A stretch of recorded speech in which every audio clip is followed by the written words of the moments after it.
Buenas tardes, bienvenidos. Nos hemos esquinado aquí mucho en la mesa, pero lo importante es que Paco ocupa el lugar central, que él es el artista de hoy. Verán, hace 3 semanas vinieron a Toledo unos amigos míos de Canadá y quedamos a cenar en un restaurante que hay en el Paseo de Recaredo. Se alojaban en un hotel en la Judería. Yo les fui a la puerta a recogerlos y fuimos caminando. Me preguntaron por un grupo escultórico que hay en la plaza, enfrente de la puerta de la Casa del Greco, y yo les dije que era un grupo escultórico de un artista toledano, Paco Rojas, que representaba el apostolado del Greco. A medida que íbamos caminando, decía, pues mirad, esta es la casa del Greco, aunque en realidad no está aquí, no es donde vivió, sino que vivió realmente enfrente, en el antiguo palacio del Marqués de Villena. Mirad, esta es la sinagoga del Tránsito. Y les iba hablando un poquito de la sinagoga, llegamos a la plaza donde está la sinagoga de Santa María la Blanca. Digo, mirad, aquí está la reproducción de una obra de otro escultor toledano, Alberto Sánchez, que estuvo en la Exposición Universal de París en el año 36.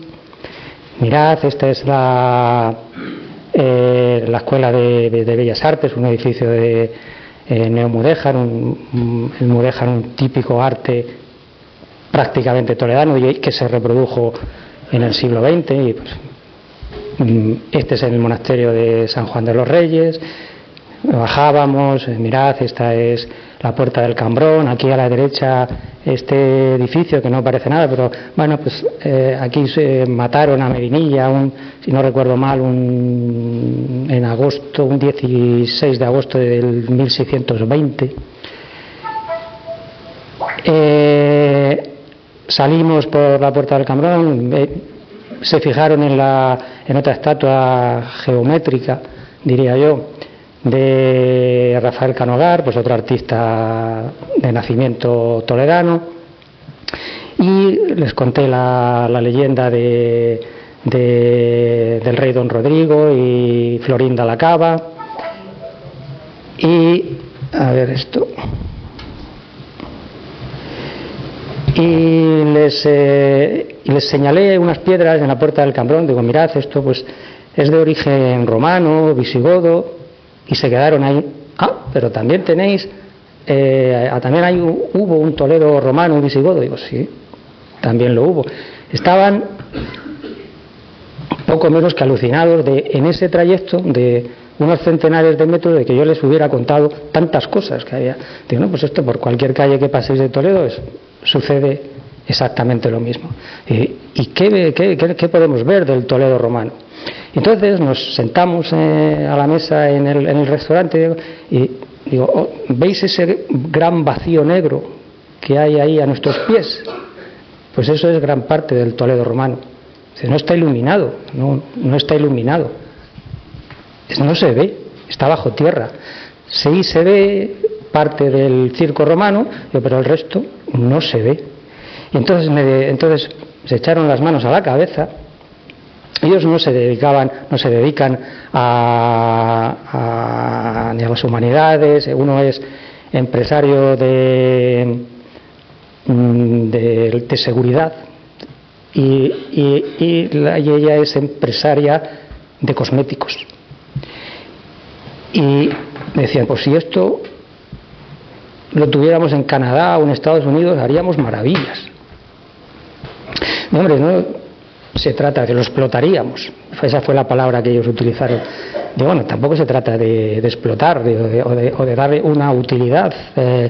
Lo que se trata es de que esto, que es nuestro pasado, hemos llegado hasta aquí con todo ese recorrido y sin embargo esto está soterrado.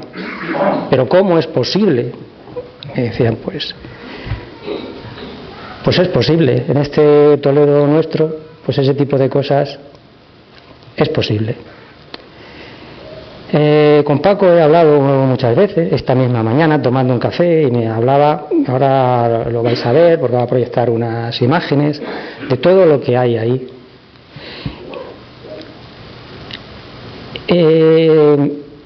Me decían estos amigos que la decisión de venir a Toledo era porque en un viaje anterior que habían hecho a Nueva York habían ido al Metropolitan y habían visto el cuadro del Greco, La vista de Toledo, y me decían: queremos ver desde dónde pintó el Greco, o aproximadamente ver lo que llaman el skyline de Toledo. Y yo les decía que esto, que nos apresuraríamos a verlo, digo, pero quizás en otra ocasión, cuando volváis, pues a lo mejor se ha levantado un bloque de edificios. Esto es una barbaridad. Bueno, pues sí, a lo mejor es una barbaridad, pero es lo que en algún momento al menos ha estado proyectado. ¿Eso sería pérdida de patrimonio? Pues sí, porque el patrimonio no solo es aquello que vemos, nuestro alcázar, nuestros cuadros, también aquello que todavía no hemos encontrado, que todavía no hemos desenterrado, o aquello que es un patrimonio visual, paisajístico, y que a lo mejor también hay proyectos para que nos los carguemos. Perdonad que hable de esa manera, pero es la pura realidad. Y ellos terminaron diciendo: en España seguís siendo un país de Quijote. Digo, pues sí, en parte. Digo, pero también somos un país de Cides, porque la capacidad de denuncia, la capacidad de que yo pueda expresar esto ahora públicamente, o de que Paco haya escrito este libro y lo hayamos publicado, pues es un ejercicio de decir: esto existe y esto corre el peligro de desaparecer. Por lo tanto, un país de Cides. Dios, qué buenos vasallos si hubiera buenos señores. Dicho esto, perdón, es que me voy a levantar y voy a coger un libro.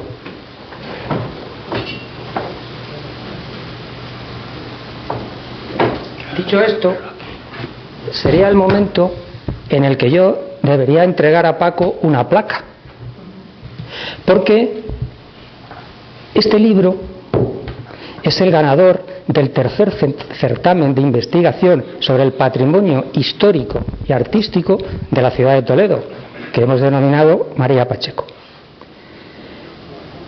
Perdón, Alfonso X. Hace 3 años se me ocurrió, para fomentar la investigación y para que afloraran este tipo de libros, pues crear certámenes de investigación sobre el patrimonio artístico e histórico y sobre el patrimonio literario. El próximo miércoles vamos a presentar aquí mismo el ganador de ese tercer certamen. En los 2 primeros certámenes venía el logotipo que creamos para este certamen, el Alfonso X, y aquí debería venir el logotipo del Ayuntamiento de Toledo. Bueno, pues Paco, hasta el miércoles no te voy a poder entregar la placa, porque he decidido que las que ya tenía hechas las voy a destruir. Las voy a destruir porque yo lo único que le pedía al Ayuntamiento era que colaborara conmigo en una cosa: en la difusión del premio. Nosotros en la editorial nos ocupábamos de convocarlo, de pagarlo, de hacer todo. Pero hoy ha venido y he visto que le han hecho una entrevista a Paco. Nosotros no tenemos la capacidad de convocatoria con la prensa. Y el Ayuntamiento, si lanza una nota, eso sí se publica. Y yo lo único que les pedía al Ayuntamiento era que creáramos unos impactos. El impacto de se convoca la tercera edición o la segunda edición del premio tal, de que el ganador era tal y de que hoy estamos aquí para entregar. Pues no. Dios, que buenos vasallos si hubiera buenos señores. Así que he decidido que la tercera edición solamente sea convocada por Editorial Ledoria y no por el Ayuntamiento, porque no ha hecho nada. Y era lo único que tenía que hacer. Así que, Paco, si no te importa, el miércoles nos vemos aquí, si vienes a la presentación, y te entrego la placa, y como les entregaré la placa para los ganadores del certamen de investigación sobre el patrimonio literario. Dicho lo cual, perdónenme, pero me he desahogado, lo necesitaba. Y con esto doy la palabra a Juanjo, que realmente es el presentador del libro. Pues muchas gracias.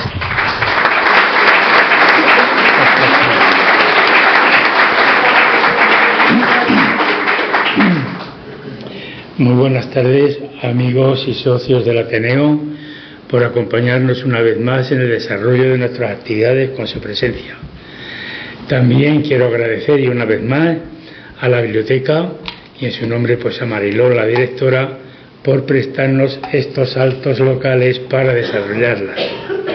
Y claro está, al protagonista del caso de hoy, que es Paco, nuestro querido amigo Paco, secretario en funciones del Ateneo, por habernos dado este libro que ha escrito tanto desde la inteligencia como del corazón, porque duele lo que se llama, como van a ver ustedes.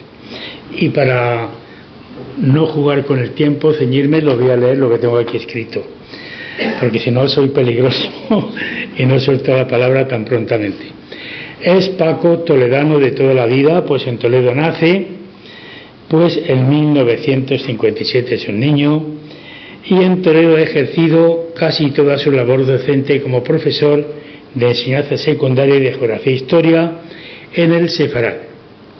Señalo rápidamente que se inició en la profesión en el Instituto Alonso de Covarrubias de Torrijos y que aprobó las oposiciones al cuerpo de agregados de enseñanza media pues en 1987. Inició sus estudios también en Toledo, en el Colegio Infantes, Plaza de la Bellota y COU en el Instituto. Y en el Colegio Universitario de Toledo estudió los cursos comunes de Filosofía y Letras y en la Universidad Complutense de Madrid se licencia en Geografía e Historia en la sección de Prehistoria. Por tanto, sabe muy bien de lo que habla. Trabajó como contratado en el Museo de Santa Cruz de Toledo, integrado en el equipo Epigrafía de la provincia. Después ha participado en diversas excavaciones arqueológicas en la villa de Olmeda, Palencia, que es una maravilla, Segóbriga de Cuenca, Villas Viejas de Cáceres, Talavera, Torrecilla de la Jara y también en la ciudad de Vascos. Experiencia esta última de la que guarda muy gratos recuerdos, aunque no sean todos cómodos, por ser la primera entre sus trabajos de excavaciones. Y en relación con la arqueología y la prehistoria son numerosos los trabajos publicados en revistas especializadas. Nuevas inscripciones romanas del Museo de Santa Cruz de Toledo en la revista Museo. Y también en la revista Museos, hallazgos medievales en la calle de la Sinagoga número 1 de Toledo, ingresados en el Museo de Santa Cruz. Y en Carpetania, algunas inscripciones romanas de la provincia de Toledo. 4 inscripciones romanas empotradas en la muralla de Talavera de la Reina, las publicó en otra revista, Norva, la Universidad de Cáceres.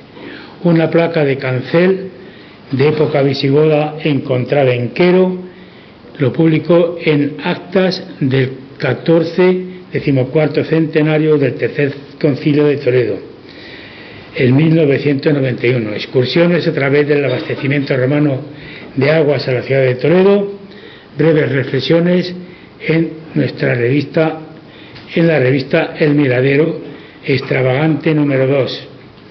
Palabras para un amigo, en Creer y Entender, homenaje a Ramón González Ruiz, en el número correspondiente monográfico de Toletum de la revista de la Real Academia de Bellas Artes y Ciencias Históricas de Toledo.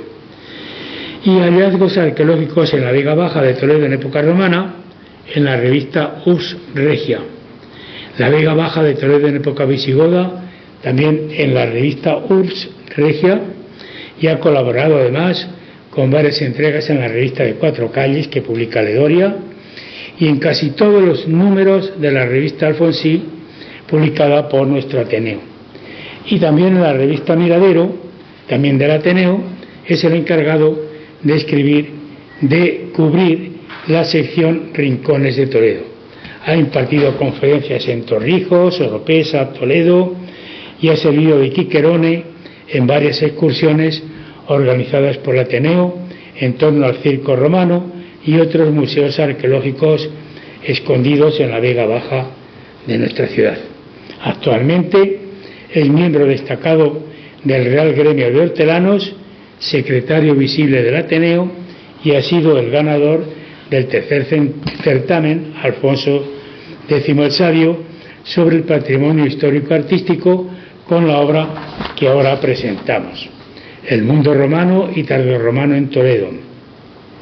Este libro está escrito tanto con la cabeza, regida por lo aprendido y estudiado y descubierto, como por el corazón, y no digo nada gratuitamente, pues duele lo que se ama, y el dolor en esta ocasión aflora a pie de página sin que lo declare abiertamente el autor, pero aflora entre líneas por el ingente patrimonio artístico que aún permanece escondido en el vientre terráqueo de Toledo, que no es solo el centro histórico de la ciudad. Y se duele por varios motivos, pues repito, duele lo que se ama, porque una gran parte del patrimonio arquitectónico, arqueológico que los romanos nos legaron fue desgajado y convertido en precarias, en preciadas canteras para posteriores construcciones, como vemos en numerosos edificios hoy en día. También porque otra gran parte de ese legado ha desaparecido para siempre, una vez que sobre sus bases y cimientos se han construido otros edificios que no se van a desmontar: el Colegio de las Carmelitas, Telefónica, Venta de Aires. También porque existe otra gran parcela del legado romano visible a flor de piel, me refiero al circo, que no se hace nada para recuperarlo, pues se encuentra en el mismo estado en que quedó en las excavaciones de la segunda década del siglo XX. Y porque con ayuda técnica se tienen noticias muy ciertas de la localización de otros edificios romanos y no se hace nada para recuperarlos, teatro y anfiteatro romanos. Y esto es referente al patrimonio romano, aumentado con esas muestras de calzada y cloacas romanas, junto a la mezquita del Cristo de la Luz, y termas y acueducto, incluso la necrópolis. Y otro tanto ha ocurrido con el patrimonio que los visigodos nos legaron, que no ha de ser pequeño, pues hicieron de Toletum urs regia, donde está la regia, la corte visigoda. Por las calles de Toledo hemos encontrado numerosas fachadas y puertas de la ciudad, en numerosas fachadas y en puertas de la ciudad, en el Cambrón, por cierto, en puentes, Alcántara, en torres, anda que pocas en muestras visigodas en la Torre del Salvador. Piedras labradas de color blanquecino con el sello visigodo, incluso en el pavimento de las calles tengo localizadas 3 piezas en la calle, que ya nada más que se ve una. En otra ocasión lo diré dónde está. Entre lo visigodo, así reflexiona el autor: si la zona alta de la ciudad ha borrado gran parte de su pasado visigodo, no ocurre así con el suburbio de la Vega Baja, que mantiene trazas de sus edificios con mansiones de diversas habitaciones en torno a un patio central, edificios de representación o panteón regio y suelos de cantos o guijarros. Este suburbio toledano es una oportunidad única para conocer cómo era una ciudad alto medieval, y más la capital de un reino cuando comenzaba a formarse la idea de Europa. Muchos edificios, continúa, han sido saqueados y expoliados en sus materiales nobles, pero las trazas del urbanismo, con calles, edificaciones, basílicas, etc., sigue presente en la Vega Baja toledana. Y precisamente como no se hace nada, de ahí surge el dolor del que les hablo. Con esta declaración, con la numeración y descripción de objetos múltiples y excepcionales visigodos hallados en excavaciones de hace 20 años y la paralización de trabajos arqueológicos, expresa el autor su dolor por la situación del patrimonio arqueológico visigodo, periodo en el que Toletum se transforma en Urbs Regia, pero también deja una puerta abierta a la esperanza, pues así cierra la nota previa al texto, textualmente. Deseo que aprendamos a conocer la historia de Toledo y valoremos el pasado histórico de la ciudad y sus monumentos que han sobrevivido al paso del tiempo y han llegado hasta nosotros. Y que las ruinas del circo romano, deseo que no sean solo unas pobres piedras abandonadas en el parque escolar, ignoradas por muchos toledanos, y que nuestro olvidado anfiteatro de las Covachuelas sea merecedor de un estudio completo que ilumine nuestro pasado romano. Vean, como no digo nada gratuito, que lo he hecho también desde el dolor, este libro. Así, por tanto, Paco, pues, cuando quieras tienes la palabra. Nos ponemos aquí para verlo, Paco, nos ponemos para verlo. Sí. Bueno, buenas tardes, señoras, señores. Muy agradecido porque estén aquí. Espero ayudar a desentrañar un poco el Toledo romano y el Toledo tardorromano o visigodo. Cuando me planteé este estudio, descarté inicialmente hacer un estudio científico lleno de notas a pie de página, porque la mayoría de la gente no las leería, serían como muy farragoso, y entonces decidí que lo mejor que se podía hacer es un libro eminentemente divulgativo que ayude a la gente a entender lo que conocemos del Toledo romano y del Toledo tardorromano.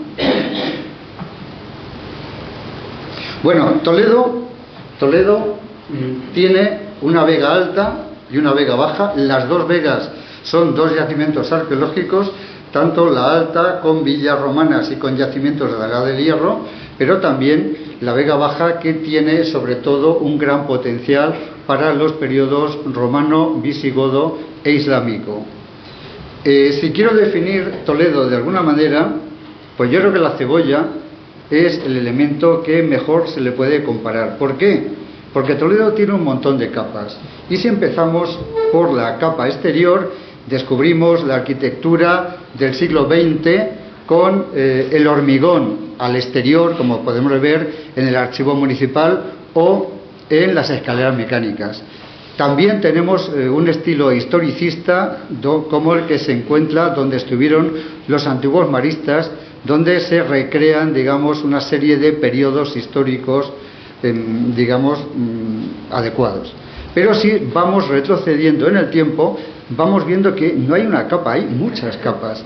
Si queremos analizar el Toledo neoclásico, tenemos el edificio de Lorenzana y el Nuncio, que está recién restaurado, que nos muestra un poco cómo sería el Toledo de finales del siglo XVIII y los primeros años del siglo XIX. Si seguimos retrocediendo en el tiempo, en el periodo barroco tenemos desde luego desde el transparente de la catedral o la iglesia de los jesuitas. Si seguimos avanzando en el tiempo, seguimos profundizando las capas de Toledo. En el Renacimiento tenemos el Alcázar de Toledo, en el que nos encontramos, o la Puerta Bisagra, entre otros edificios. Seguimos retrocediendo en el tiempo y llegamos, digamos, al periodo gótico. Y en el periodo gótico tenemos la maravillosa, majestuosa Catedral Primada de Toledo o el monasterio de San Juan de los Reyes. Pero si queremos analizar el estilo mudéjar, pues tenemos un montón de pequeñas iglesias en estilo mudéjar y sobre todo dos maravillosas sinagogas en ese estilo. Si seguimos retrocediendo, llegamos al periodo islámico, en el que nos encontramos con dos mezquitas, tanto la del Cristo de la Luz como la recientemente restaurada de Tornerías, que nos están mostrando perfectamente un estilo determinado. Si llegamos a la capa del mundo visigodo, es una capa tenue, escurridiza, que parece que no existe, que se limita a unas cuantas piedras repartidas por la ciudad, pero que nos ha dejado un tesoro oculto que tenemos que aprovechar. Y el tesoro oculto es todo el barrio de la Ur Regia, que se levantó en Vega Baja. Y entonces Vega Baja está lleno de construcciones muy arrasadas por el tiempo, que nos muestran un poco cómo era ese periodo visigodo, donde no había una basílica, sino teníamos 3 basílicas, 2 martiriales dedicadas a Santa Leocadia y una pretoriense dedicada a los santos apóstoles Pedro y Pablo. Pero si seguimos retrocediendo en el mundo romano, tenemos un montón de huellas que a veces no somos capaces, no ya digo de valorar, sino incluso de percibir. Tenemos un circo romano con unas dimensiones excepcionales, tenemos un anfiteatro romano que todo el mundo se echa las manos a la cabeza porque parece que está recién descubierto, y los autores toledanos de principios del siglo XVII ya indican dónde está y qué era. Quiere decir que evidentemente no nos podemos hacer de nuevas con esos edificios. Tenemos unas termas monumentales, tenemos un acueducto también espectacular, quiere decir que tenemos un pasado que está ahí.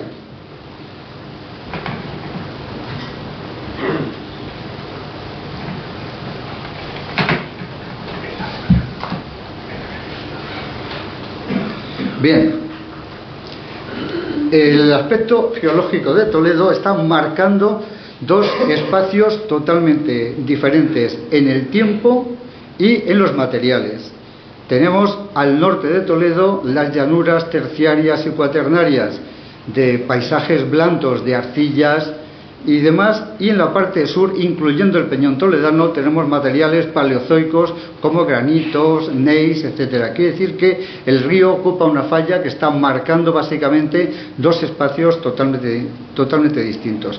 Y aquí vamos a hablar de un historiador romano, Tito Livio, que en su obra Apur de Condita nos dejó una frase que ha tenido un impacto, digamos, brutal hasta en una época muy reciente. Él escribió: Parva urbs sed loco munito, una ciudad pequeña pero de fuerte emplazamiento. Y durante siglos, hasta la segunda mitad del siglo XX, pensábamos que Toledo era una ciudad pequeña en época romana, pero que había una cosa ya que no encajaba, y es que teníamos un circo con un aforo de entre 15.000 y 18.000 espectadores. Eso no encajaba. Pero luego ha habido ya descubrimientos arqueológicos como un torreón al lado de la Puerta del Sol, de un torreón de la muralla romana, que nos habla de que la ciudad romana era mucho más importante de lo que pensábamos. De tal manera que, siguiendo a Tito Livio, pensábamos en una extensión de unas 5 o 6 hectáreas, y ahora con los nuevos datos de la calzada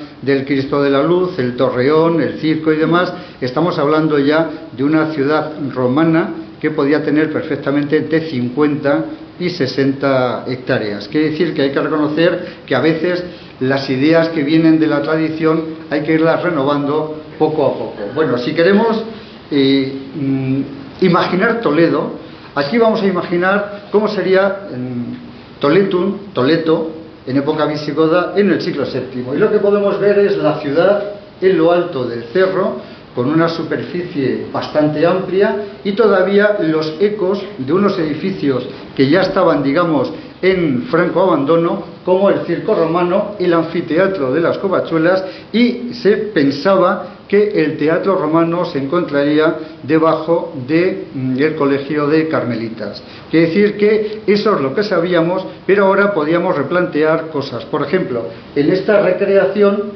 omiten un pequeño detalle, que toda la Vega Baja, está llena de ruinas de edificios tardorromanos y sobre todo visigodos. Quiere decir que en los siglos VI y VII Toledo lleva a cabo una enorme labor de construcción para el suburbio de la nueva capital del reino visigodo. Si miramos el circo romano, pues evidentemente lo que nos encontramos hoy son esas pobres piedras abandonadas que están en el parque escolar, donde nos encontramos con un hemiciclo, con el hormigón romano, unas escalinatas que servirían de acceso a los graderíos inferior y superior, pero tenemos que tener un poco de imaginación. Y si a estas pobres piedras le echamos un poco de imaginación, descubrimos que, recreando la ciudad moderna con un elemento antiguo, nos encontramos con un circo espectacular que en la parte izquierda de la pantalla tendría las salidas, las cárceles, con la tribuna del editor, el que costearía, digamos, los juegos, la espina, que marcaría el espacio dividido en dos zonas, el hemiciclo con la tribuna de las autoridades, que nos está hablando ya de un edificio importante. ¿Para qué se hace en Toledo un circo para 18.000 espectadores? Pues posiblemente porque Toledo en el siglo I después de Cristo está sufriendo una enorme transformación. Está pasando de ser una pequeña ciudad, esa a la que hacía referencia Tito Livio, está haciendo referencia al paso a un municipio romano de pleno derecho. Y un municipio romano de pleno derecho tiene que dignificar la ciudad. ¿Y cómo se dignifica? Pues se la dignifica con grandes obras públicas, el circo, el anfiteatro, un teatro que no sabemos exactamente dónde pudo estar, unas grandes termas que han sido, digamos, el último gran descubrimiento, y un acueducto que traía el agua a la ciudad desde Mazarambrós. Quiere decir que en época romana Toledo disponía de un servicio de aguas que no tuvimos otra vez, digamos, básicamente hasta el artificio de Juanelo y después hasta el pleno siglo XX. El gran edificio olvidado es el pobre anfiteatro de Toledo, del cual os presento una bóveda que apareció en una obra, en una casa, el plano que hizo Rey Pastor en los años 30 del siglo pasado, pero si echamos un poco de imaginación, ahí tendríamos la ubicación de ese anfiteatro que estaría ocupando como eje central la calle Honda, y la edificación estaría construida a ambos lados. Quiere decir que evidentemente es el gran edificio olvidado de Toledo. De vez en cuando se hace una obra y, qué sorpresa, aparecen unas bóvedas romanas cuando realmente eso se conoce desde principios del siglo XVII. Quiere decir que a veces pecamos un poco de ingenuos y no somos conscientes de la realidad que pasa por debajo de nuestros pies. En cuanto al teatro, hay dos posibles opciones para su ubicación. Una estaría en la Vega Baja, que era la teoría tradicional, se pensaba que debajo de Carmelitas, y hoy día hay una teoría nueva, hipótesis, por supuesto hay que comprobarla, que dice que estaría dentro de la ciudad porque ha fosilizado la planta urbana en los alrededores del Corral de Don Diego. Quiere decir que estaríamos hablando de si se confirma que el teatro estaba ahí, estaríamos hablando de otro gran edificio romano que embellecería la ciudad. La ciudad de vez en cuando nos da sorpresas. Tenemos un acueducto espectacular del cual se han hecho múltiples reconstrucciones, pero realmente sería uno de los más altos de todo el Imperio Romano. Desgraciadamente hasta nosotros ha llegado, digamos, los estribos, 4 estribos, 2 a cada lado del río, y que la conducción que a través de la academia llegaba hasta Mazarambrós. Pero nos encontramos con una ciudad que estaría llena de edificios y llena de sorpresas. Otra sorpresa que desgraciadamente tenemos olvidada fue la villa romana de la fábrica de armas. Hace 100 años se descubrieron 2 mosaicos en una villa que está dentro del terreno de la fábrica de armas, que se intentaron mantener in situ, pero la humedad del río estaba alterando a los mosaicos y hubo, digamos, que extraerlos de allí y llevarlos al Museo Arqueológico Provincial, y hoy día están en el claustro del Museo de Santa Cruz. Los dos tienen un elemento común llamativo, y es que estando en el interior de la meseta, pues los dos tienen representaciones de peces, moluscos y crustáceos marinos, y una serie de escenas portuarias que inicialmente se identificaron con la ciudad de Alejandría, porque aparece representado un faro que tiene un cuerpo cuadrangular en la base y 2 cilíndricos en el cuerpo superior, y un puente que le une a tierra. Entonces, inicialmente se pensó que esto es una representación, digamos, magnífica de cómo sería la Alejandría en época romana, pero ahora hay otra teoría mucho más reciente que dice que no es Alejandría, sino que sería una representación del puerto de Gades, de Cádiz, en época altoimperial. Nos encontramos con una serie de modelos de barcos, de remos, de vela, con pescadores, con personajes que aparecen desnudos, que se pensaban que eran bañistas, pero en el fondo no son bañistas, son profesionales. Se los llamaría urinatores y en cierto sentido son las personas que trabajan en un puerto para rescatar aquella mercancía que de los barcos haya caído al agua. Quiere decir que nos está mostrando edificios, nos está mostrando pescadores de caña, pescadores de red, pescadores de NASA. Nos encontramos unos edificios extraños que tienen en su tejado olivos. Es decir, que habitualmente a nadie se le ocurre poner un olivo en el tejado de su casa, salvo algunas contadas excepciones. Entonces, la interpretación de dos profesores de la Universidad de Cádiz es que sería una representación del famoso templo de Melcar, de Hércules, del Hércules gaditano, al que estaría vinculado el olivo, y ante el cual, digamos que tuvo visitantes ilustres, como por ejemplo Aníbal, o como por ejemplo Julio César, que allí se lamentaba de que con los años de Alejandro Magno, él todavía no había hecho nada digno de mención. Luego, desde luego, hay que reconocer que lo haría. Pero es que además, recientemente se han descubierto unas termas monumentales, que se está hablando ya de unos 2.400 metros cuadrados, con un eje axial donde tendían a los lados las salas templadas, calientes, frías, vestuarios, quiere decir, y por debajo unas galerías que servirían para que los trabajadores de las termas recorrieran llevando la leña para los hornos o llevando todo lo que fuera necesario. Y en esas termas apareció una escultura espléndida, el sátiro danzante, que está realizado en mármol procedente de Grecia, de la isla de Paros, que se supone que es una copia de época romana, pero posiblemente de un ejemplar de época griega. Por supuesto, Toledo nos da sorpresas y nos ha dado muchas sorpresas a lo largo del tiempo. En los años 60, cuando se estaba edificando el edificio de Telefónica en la Reconquista, aparecieron 3 tumbas de inhumación.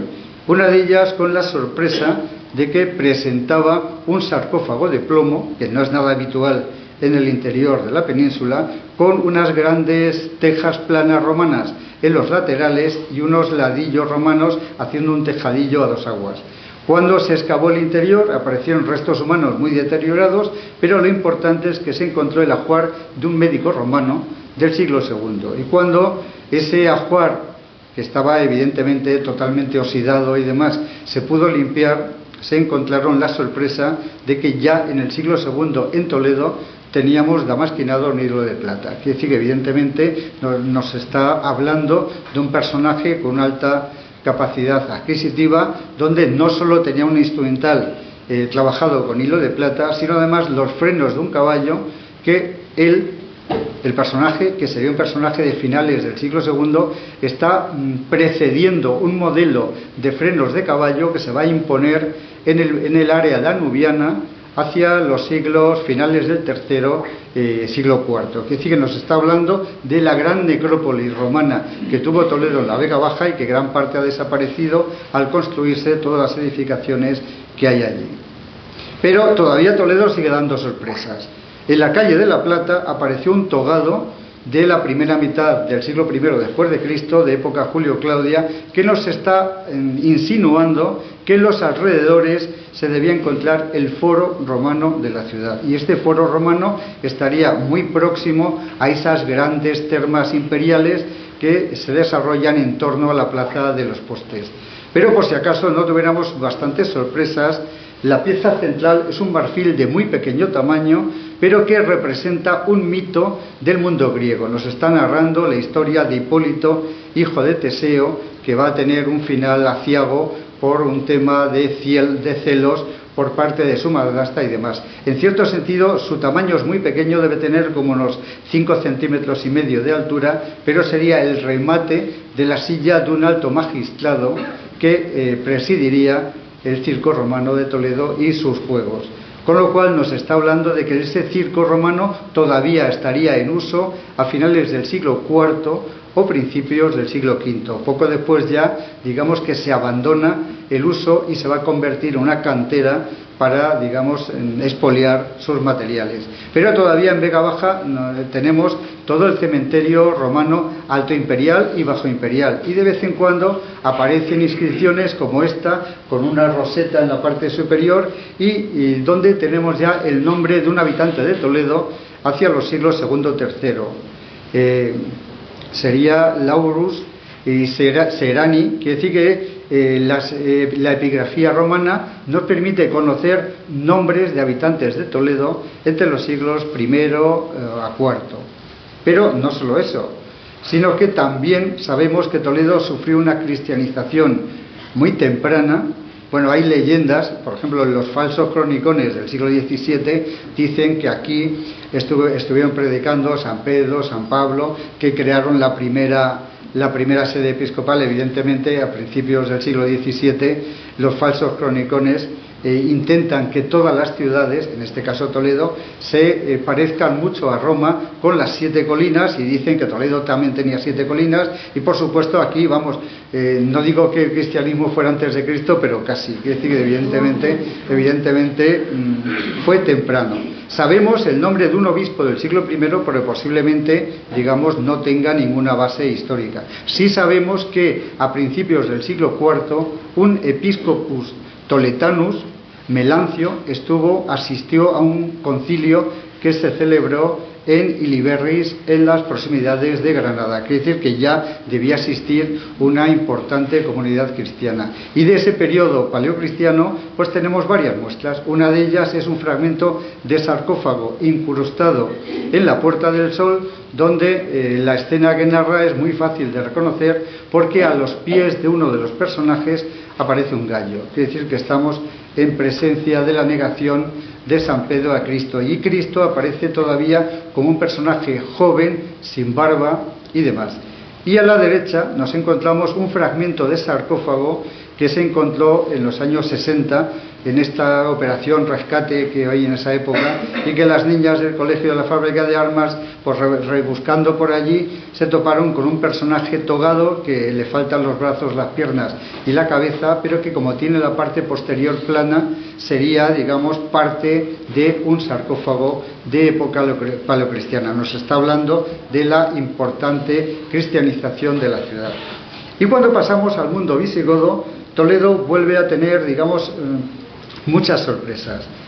Primero, en los años 70, se excavó cerca del Cristo de la Vega y se toparon con un muro de 2 metros de espesor con contrafuertes exteriores, y Palol, que fue el arqueólogo que lo excavó, lo asoció directamente a unas dependencias del próximo circo romano que había allí.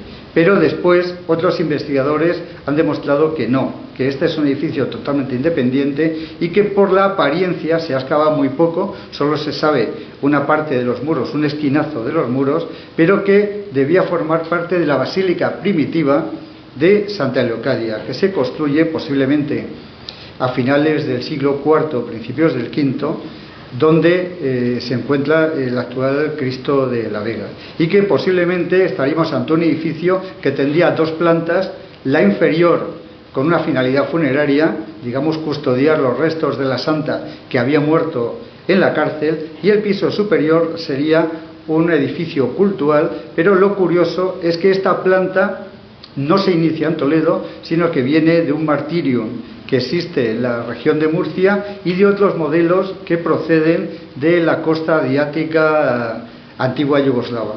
Bien, pero este tipo de edificio se va a mantener no solo en Toledo, no solo vamos a tener aquí la basílica primitiva de Santa Leocadia, sino que después va a pasar al yacimiento de los Hitos en Orgaz, también va a pasar a la cripta de San Antolín en Palencia, y ya en época, digamos, alto medieval, a la cripta de Santa Leocadia en Oviedo. Quiere decir que vemos como las trazas de un edificio que viene digamos, plenamente del mundo romano, se va a ir transmitiendo hasta el periodo alto medieval.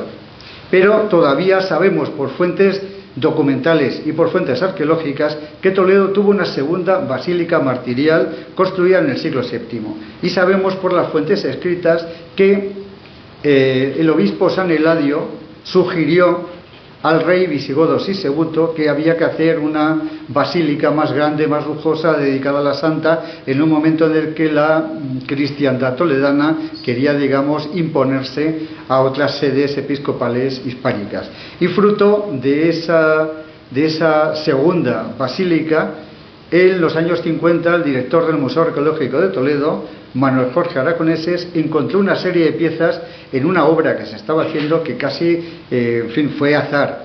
Encontró 2 fragmentos del credo epigráfico toledano, que debía tener unas dimensiones de unos 2 metros de ancho por 1,40 de altura, de los cuales solo hemos conservado 2 fragmentos, y una gran placa nicho, gallonada, con un crismón, con columnas helicoidales y capiteles muy esquemáticos, que nos mostrarían que esa segunda basílica sería una basílica muy lujosa y además servía como enterramiento para reyes y arzobispos de Toledo durante el siglo VII, e incluso durante la primera mitad del siglo VII sería el lugar donde se celebrarían la mayoría de los concilios toledanos. Si queremos imaginarnos, con un poco de imaginación desde luego, cómo sería el Toledo medieval, el Toledo visigodo, el Codex Vigilanus del Escorial nos presenta una ciudad amurallada con 2 puertas, la que daría acceso, digamos, a la fortaleza y la que daría acceso a la ciudad. Y por debajo de ella nos muestra 2 iglesias. La principal, dedicada a Santa María, que se encontraría dentro de la ciudad, y una exterior, que sería la dedicada a los santos apóstoles Pedro y Pablo, que sería la Basílica Pretoriense y que se encontraría en la Vega Baja. Debajo aparece una escena donde está representado un concilio con el obispo en su silla, y debajo, pues evidentemente, como la ciudad no tendría, digamos, capacidad hotelera para acoger a todos los asistentes a los concilios, pues en la Vega Baja se transformaría también en una especie de campamento de tiendas donde muchos personajes pues vivirían y residirían allí. Y las otras 2 basas aparecieron en sitios que son clave en Vega Baja. La central apareció cerca del Cristo de la Vega, que puede ser otro elemento que pudo pertenecer perfectamente a la Basílica Martirial de Santa Leocadia del siglo VII. Y la de la derecha, que también nos muestra una típica decoración de época visigoda, nos marcaría, digamos, apareció en la fábrica de armas en las proximidades donde se situó la Basílica Pretoriense de los santos apóstoles Pedro y Pablo. Pero la Vega Baja nos ha seguido dando sorpresas, y apareció un tesorillo de alguien que tuvo que salir huyendo, no lo pudo recoger nunca, y aparecieron como todas juntas, posiblemente en una bolsa de cuero que el tiempo lo ha hecho desaparecer, que nos están mostrando 31 chemises visigodos que se fecharía en la segunda mitad del siglo VII por la fecha de las últimas monedas de reyes, y sobre todo 3 piezas que son ponderales bizantinos, que nos están mostrando que en este barrio, en esta urregia visigoda, había una ceca monetal, porque la misión que tenían los ponderales era pesar las monedas y que su equivalente evidentemente fuera el legal y no tuviera, digamos, merma ni de peso ni de nada. Una de ellas correspondería a 2 sólidos, otra a 6 sólidos y la tercera a 12 sólidos. Quiere decir que nos está mostrando esto, y unas balanzas que aparecieron allí nos estarían mostrando la existencia de una ceca monetal. Pero además nos ha proporcionado montones de piezas que están en el Museo de Santa Cruz. Evidentemente, desgraciadamente, algunas están expuestas en el Museo de los Concilios y el resto guardado en los almacenes, porque la situación del Museo de Santa Cruz es una situación actualmente muy precaria, con falta de espacios, y entre ellos estarían una cruz visigoda de 4 brazos iguales, decorado con elementos vegetales, y una flor de 5 pétalos en el centro. Pero lo más sorprendente es otro pequeño marfil, también de muy pequeñas dimensiones, que nos está mostrando una escena bíblica del Evangelio, que es Jesús y la samaritana ante el pozo, y el pozo está representado con todo tipo de detalles. Quiere decir que la aparición de esta pieza no indicaría por sí sola que pudo existir un taller de Boraria de trabajo de hueso y marfil, pero han aparecido también plaquitas de hueso que están preparadas para trabajar, y eso ya sería, digamos, muestra de que allí debió existir, además de ceca monetal, un taller de trabajo de hueso y marfil. Y en las excavaciones de hace 100 años apareció un lampadario en la zona del circo romano, posiblemente se asociaría a la basílica martirial de Santa Leocadia del siglo VII, y su procedencia sería oriental. Unos autores lo definen como de origen alejandrino y otros como de origen sirio, pero nos está mostrando que en el siglo VI-VII todavía en el Mediterráneo existía un importante comercio de intercambio de productos. Y si queremos conocer a los habitantes de Toledo de esa época, pues aparecieron en el siglo XVIII 3 inscripciones que nos están mostrando 3 personajes de finales del siglo V y principios del siglo VI: Aspidia, Sagenis e Irmafrita, con lo cual toda la epigrafía romana, visigoda e islámica de Vega Baja nos está poniendo nombres a personajes concretos que vivían en la ciudad.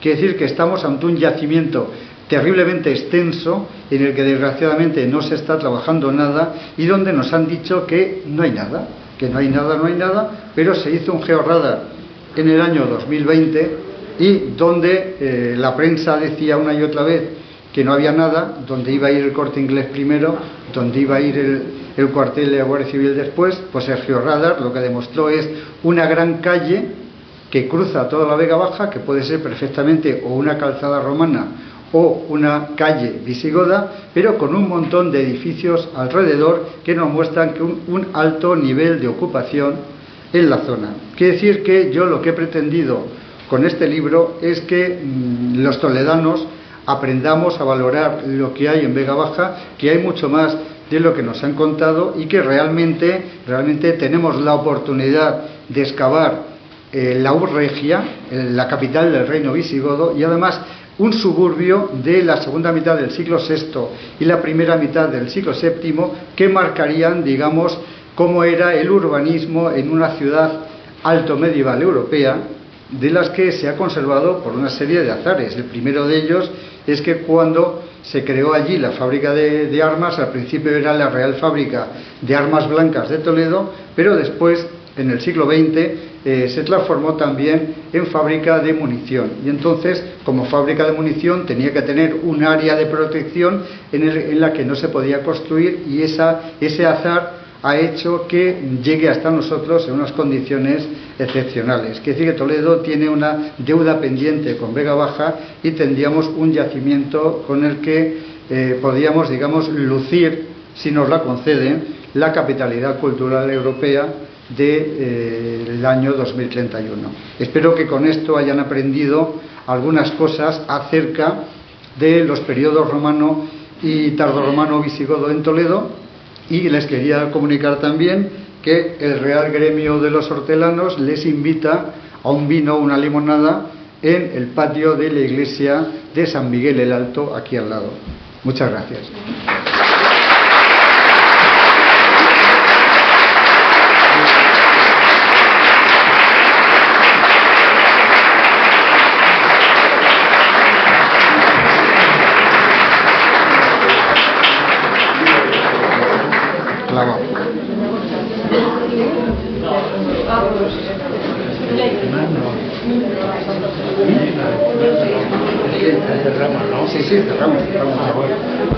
Pues nada, señores y señores, muchísimas gracias por habernos acompañado, y hemos recibido una lección